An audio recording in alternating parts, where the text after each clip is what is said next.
Good morning viewers, welcome to another video. और guys, आज का जो टॉपिक मैंने पिक किया है वो है कि जो आपके ब्रेक्स के ऊपर रस्ट आती है, ब्रेक्स रोटर्स के ऊपर, वो आपने किस तरह रिमूव करनी है। First of all, brakes rotors के ऊपर रस्ट आती है, हर गाड़ी पे आती है। उसको पहला तरीका रिमूव करने का ये है कि आप अपनी गाड़ी जो है उसको उसको कुछ भी ना करें, उसको सिर्फ आप स्टार्ट करके चला लें। आप उसको बहुत ज़्यादा रस्ट आ गई तो 20 किलोमीटर की स्पीड या 30 किलोमीटर की स्पीड पर चला लें, वो ऑटोमेटिकली रस्ट रिमूव हो जाएगी आपकी ब्रेक रोटर्स के ऊपर। लेकिन अगर प्रॉब्लम बहुत ज़्यादा क्रॉनिक है, मीनिंग कि अगर बहुत ज़्यादा रस्ट आ रही है, तो आप एक और तरीका इस्तेमाल कर सकते हैं। उसके ऊपर ब्रेक जो क्लीनर होता है वो मार लें और फिर उसको अच्छी तरीके से साफ़ कर लें। और आज हम इसी मेथड को जो है अप्लाई करके देखते हैं कि कितने देर या कितने दिन रस्ट इसके बाद नहीं आती। अगर आप बहुत ज़्यादा गाड़ी धो रहे हैं और बहुत ज़्यादा क्या कहते हैं मॉइस्चर है, या अगर गाड़ी आप हर रोज़ धो रहे हैं तो उस टाइम भी बहुत ज़्यादा आ जाएगी रस्ट। तो थोड़ा सा गाड़ी ज़्यादा धोने से अवॉइड करें और इसको स्प्रे कर लें ब्रेक क्लीनर के साथ, क्योंकि ब्रेक क्लीनर एंटी रस्ट भी होता है। लेकिन ज़्यादा अरसे के लिए काम नहीं करेगा, लेकिन फिर भी इट्स अ प्रिवेंटिव मेजर, क्योंकि जो ब्रेक रोटर होती है ये स्टील की होती है। जो ऊपर से जो उसकी बॉडी होती है, जो उसका मटेरियल होता है, स्टेनलेस स्टील नहीं होता, इसलिए इस पर रस्ट बार बार आती जाती है। तो आप इसको रिमूव कर लें इस मेथड से, जिससे जो मैं अभी आपको दिखाने लगा हूँ। आपको इसमें रोटर नहीं उतारना पड़ेगा, इसमें आप सिर्फ अपना गाड़ी का टायर उतारेंगे, गाड़ी को लिफ्ट करके। Okay guys, let's get started. First of all आपने क्या करना है कि आप अपनी गाड़ी जो है वो पार्क में कर दें और इसकी हैंड ब्रेक ऑन कर दें। सही है, कार्स इन पार्क, सही है, and hand brake is on.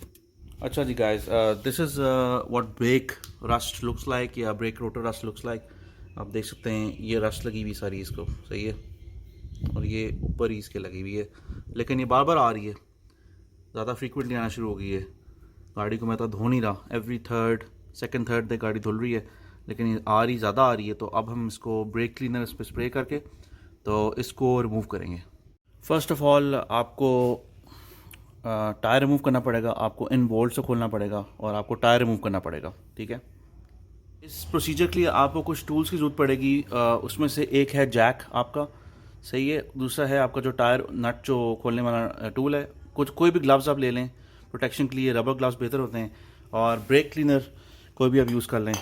मैंने सेलेक्ट किया कार्बाइड वाला ब्रेक क्लीनर, सही है, ये रोटर पे स्प्रे करना है। और you need plastic bag also. Plastic bag जो होता है, आपने वो ब्रेक जो आपका कैलिपर होता है उसके ऊपर चढ़ाना है आपने, क्योंकि उसको स्प्रे नहीं करना। तो एक आप प्लास्टिक बैग यूज़ करते हैं, एनी प्लास्टिक बैग। और इफ़ यू हैव टेप तो आप टेप भी यूज़ कर सकते हैं, लेकिन अगर नहीं है तो कुछ नहीं होता, उसको सिर्फ कवर कर दें उससे। आपको माइक्रोफाइबर क्लॉथ की ज़रूरत पड़ेगी, इस तरह का माइक्रोफाइबर क्लॉथ जो होता है इसकी भी ज़रूरत पड़ेगी। और एनी काइंड ऑफ गॉगल्स या सेफ्टी ग्लासेस आप पहन लें कि आपकी आंखों में हवा की वजह से स्प्रे उड़ के आपकी आंखों में ना चला जाए, that could be lethal. So let's get started. बेहतर है कि आप कार का जो अपना जैक है वो यूज़ कर लें। ये जैकिंग पॉइंट है गाड़ी का, इधर लगा के तो इसको उठा लें, थोड़ा सा उठा लें। और उससे पहले आप अपना टायर के जो नट है वो लूज़ कर लें।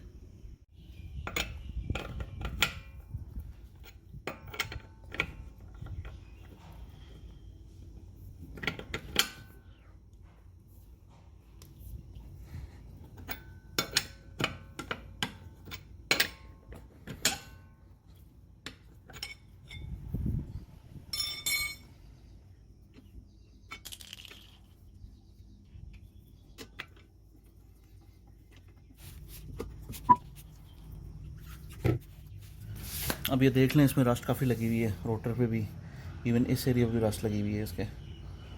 तो we need to remove some of that. हमें इसको थोड़ा सा रिमूव करेंगे अभी, का सा वाइप करके ना इसको डस्ट उतार लें, थोड़ी सी रस्ट भी उतरेगी।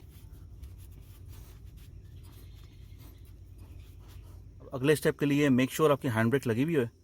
हैंड ब्रेक आपकी लगी हुई है, आपने शिफ्ट लॉक दबा के तो इसको गियर को न्यूट्रल पे कर देना है यहाँ पे, सही है, दबा के अंदर न्यूट्रल पे होगी गाड़ी। ओके, इसको न्यूट्रल पे इसलिए किया है क्योंकि हम इसकी ना डिस्क के वाली रोटेट कर सकते हैं पूरी, ठीक है। अब हमने इसका ये वाला पोर्शन प्लास्टिक बैग से कवर करना है।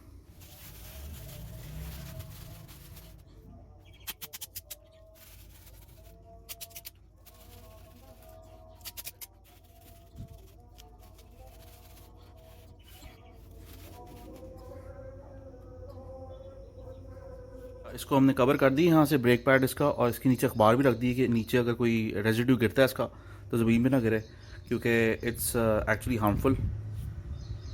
और nets start spraying it down. मैंने इस हाथ में ग्लव पहन लिए, इस हाथ में नहीं है क्योंकि रबर ग्लव नहीं है मेरे पास, लेकिन I can spray it. Wind की डायरेक्शन भी चेक हो जाएगी, ठीक है।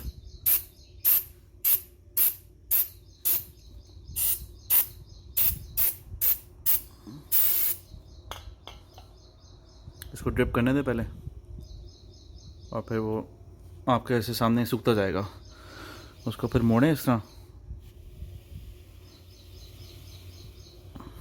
और आप इसको यहाँ से स्प्रे कर दें।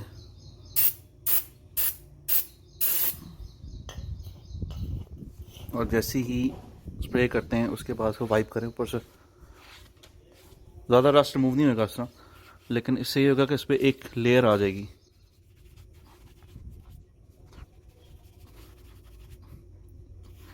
एक और धामा आते हैं इस तरह,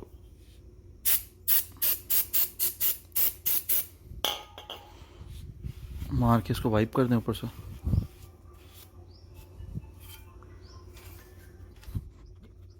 अच्छा गाइस, 3 स्प्रेस के बाद आप देख लें कि इसको काफ़ी फ़र्क पड़ गया, काफ़ी रस्ट इसकी रिमूव हो गई है। ये देख लें, मैं को इसको ज़रा ट्विस्ट करके दिखाता हूँ आपको।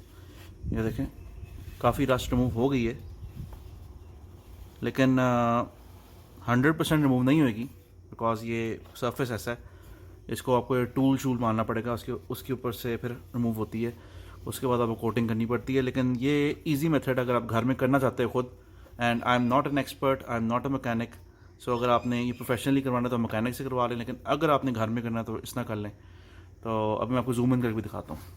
ये देख लें, इसका सरफेस काफ़ी बेहतर हो गया है पहले से, रस्ट काफ़ी रिमूव हो गई है इसके ऊपर से, पहले से बहुत बेहतर है। और नीचे रेजिड्यू भी गिरा है इसका, देख लें, ये सही है। अब यहाँ पे ये जो अंदर रस्ट लगी हुई है, इसको मैं थोड़ा सा ट्रीट कर दूंगा, which is not part of this video. और फिर आई रिमूव दिस, और I put the tyre back. और दूसरी साइड जो है इसकी वो मैंने नहीं की, वो इसलिए नहीं की क्योंकि मैं दोनों का डिफरेंस देखना चाहता हूँ 10 डेज़ के बाद, कि ये रस्ट इस पर ज़्यादा आएगी, ये उस साइड पे ज़्यादा आएगी। अच्छा गाइज, दिस इज़ डन, सही है। मैंने इसे सब कुछ उतार लिया, अब इसको रोटेट वगैरह करके देख लें। सही, दिस इज़ फिनिश्ड, और काफ़ी अच्छा हो गया, मतलब स्मूथ हो गया सरफेस इसका, और रस्ट भी उतर आई है इसे काफ़ी ज़्यादा। 100% रस्ट इस तरह रिमूव नहीं होगी, वो तरीका दूसरा होता है, इसमें टूल बनवाना पड़ता है। और आई am not a professional mechanic, सही है। तो अगर कोई गलती होगी तो माफ़ कर देना। एंड क्या कहते हैं, अब आप टायर वापस लगा आते हैं, सही है। एंड हम 10 डेज़ या 15 डेज़ में डिफरेंस देखेंगे दोनों में, कि इसमें रस्ट ज़्यादा आती है या उस वाले पर रस्ट ज़्यादा आती है, तो वी विल नो कि ये बेहतर काम हो गया है। लेकिन अगर इस पर रस्ट ज़्यादा आ रही है तो दैट मीन्स कि ये वाला method is not so good. तो and last thing guys, good luck to Pakistan as well आज के मैच के लिए, and please pray for Pakistan. Thank you for watching, have a nice day, Allah हाफिज़।